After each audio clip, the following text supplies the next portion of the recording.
রাধে রাধে। আমি পূজা। আমার নতুন একটি ভিডিওতে তোমাদের সবাইকে অনেক ওয়েলকাম। দিনটা ছিল 11ই আগস্ট। হ্যাঁ, বেশ কিছুদিন আগেকার ভিডিও এটা, বাট ওই এডিট অ্যান্ড ভয়েস ওভারের জন্য ভিডিওটা ছাড়া হচ্ছিল না। তো যাই হোক, দিনটা 11ই আগস্ট হলেও উপলক্ষগুলো ছিল বড় মার কাছে যাবার অনেক কিছু। যেমন আমার জন্মদিন, আমাদের বিবাহবার্ষিকী, সব কিছুতেই ভেবেছিলাম বড় মার কাছে যাব, বাট কোনোভাবে পসিবল হচ্ছিল না যাওয়াটা, কোনো না কোনোভাবে আটকে যাচ্ছিল। তো বড় মা যেদিনকে চেয়েছে, হুট করে প্ল্যান করে আমরা পৌঁছে গেছিলাম বড় মার কাছে। তাও আবার প্রথমবার গোপালাকে নিয়ে। গোপালাকে সকালবেলা উঠে তৈরি করে ওকে নিয়ে আমরা চলে গেছিলাম সেই নৈহাটি বড় মার কাছে পুজো দিতে। তো একবার সবাই মিলে বলি জয় বড় মা।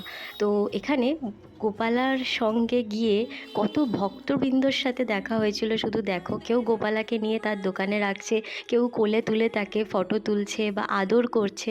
তো সেদিনটা গোপালার তো খুব আনন্দেই কেটেছিল। আর এখানে দেখো গোপালা এসে গঙ্গার পাড়ে কেমন করে হাওয়া খাচ্ছে, আমি সেটাই তোমাদেরকে দেখাচ্ছিলাম। তো কেমন লাগলো ভিডিওটা অবশ্যই জানিও। আর জয় গোপাল, জয় বড় মা।